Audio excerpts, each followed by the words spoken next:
Hello, I'm Bill LeMay, and thank you for watching Community Matters. We hope you'll continue to watch as we discuss issues facing our community and provide you with the resources and information needed to find solutions.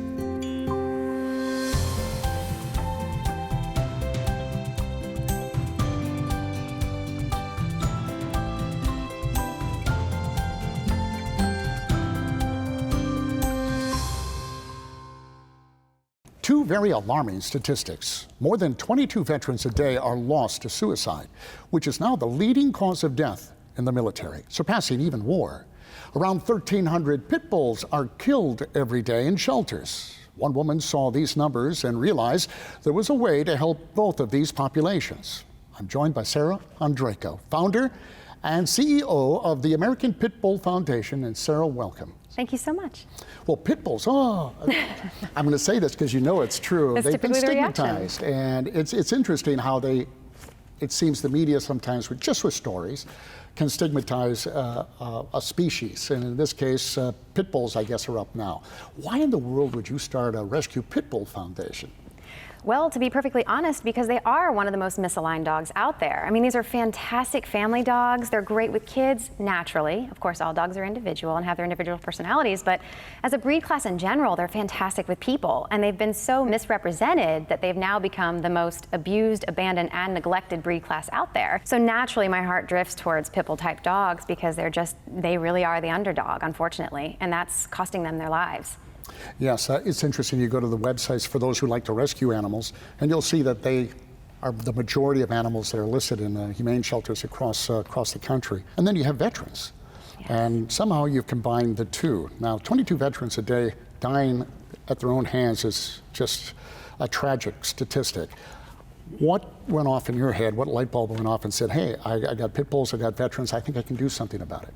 It really was kind of an aha moment, and it came from a very simple conversation. We'd been working with pit bulls for quite some time, and they had such fantastic temperaments and such an eager to please drive that we thought these guys would make really good working dogs. So we looked into the different types of positions that pit bull type dogs have filled in the past, and it turns out they're excellent working dogs. So we looked at some of the different services that were of great need out there, and by far, like by a landslide, the veteran population that was experiencing these struggles with post-traumatic stress disorder was in the most need.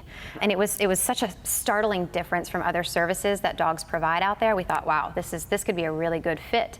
A lot of what they need is comfort and some different alert systems that these dogs are easily trained to perform. And so we decided to give it a shot. Now, in choosing a dog to be rescued, I imagine you have some criteria. Absolutely. Tell me about it. Yeah, so we do only pick the best of the best. Now, mind you, we are working with pit bull type dogs, so there is kind of that stereotype out there that we're also trying to combat. So we want the dogs that are out there in public doing these jobs to be really good ambassadors, as we call them. And we want them to be really good at their jobs too, so the person that they're working with really benefits from having that relationship. So what we do is we actually select pregnant females. We start before they're even born, and pregnant females are one of the first to get euthanized because obviously 1 doesn't equal 1, it equals 10 to 13 typically. Mm-hmm. So we pull them and we do select them based on temperament. So kennel environments, shelter environments are very high stress. So if we see that a female is doing particularly well, even in that environment, which often a lot of pit bulls do, they're very adaptive in nature, we take them out, take a look at them, do a little bit of a temperament assessment, see if they have any resource issues, any fear, anxieties, anything that would be of concern. But if they're solid dogs overall, which the majority of the time they are, we go ahead and pull them and we set them up in a really comfortable area to whelp their puppies. And so we do rely on the females that we pull, the pregnant females, their personality and their temperament to help kind of shape our dogs early on as well. So that's generally how we'll pick them.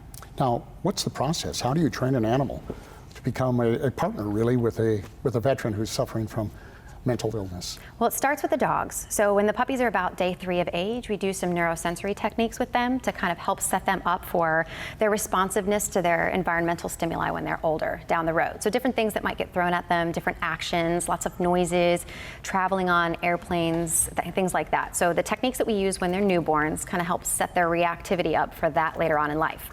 Then at about 5 weeks of age, we start training them. So all the basic stuff like you would with your puppy at home, sit down, stay calm, all that fun stuff, heel.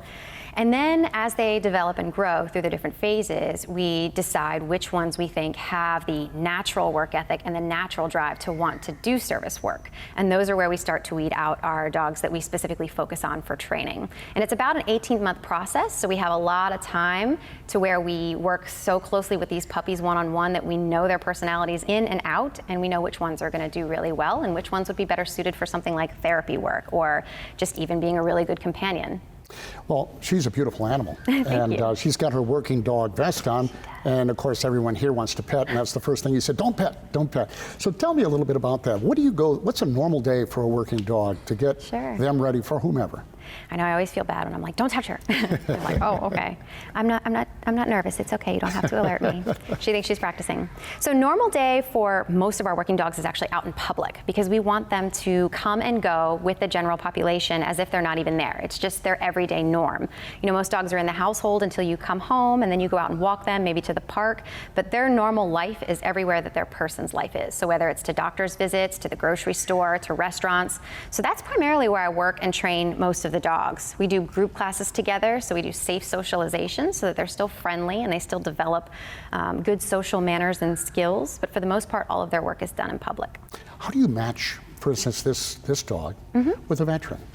Each is an individual and unique, I assume. It is, and those two personalities really have to match. It's almost like an adoption process. It really is, to where the dog has to connect with the person has to connect with the dog. Now the thing about that is it's not like the story time TV shows where it's like, oh, you see the cute puppy and you just bond instantly. Like sometimes it doesn't work that way.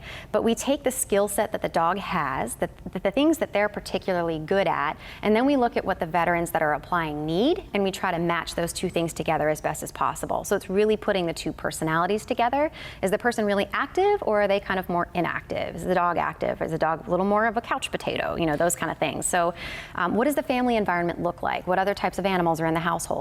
And then we look at the skill set of the tasks that the veteran needs. Can this dog adequately provide those skills, or can we adequately train those skills for this person?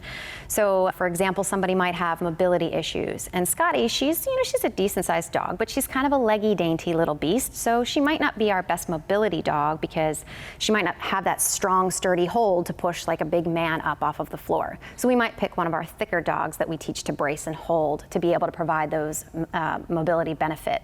But she's pretty good at fetching. So if you need medications brought to you, or you need a door open for you, or if you go into a panic attack, she can alert you that that's about to happen and try to stop it before it does. That's amazing. I mean, I can't. My 4-year-old won't do that for me, and the dog.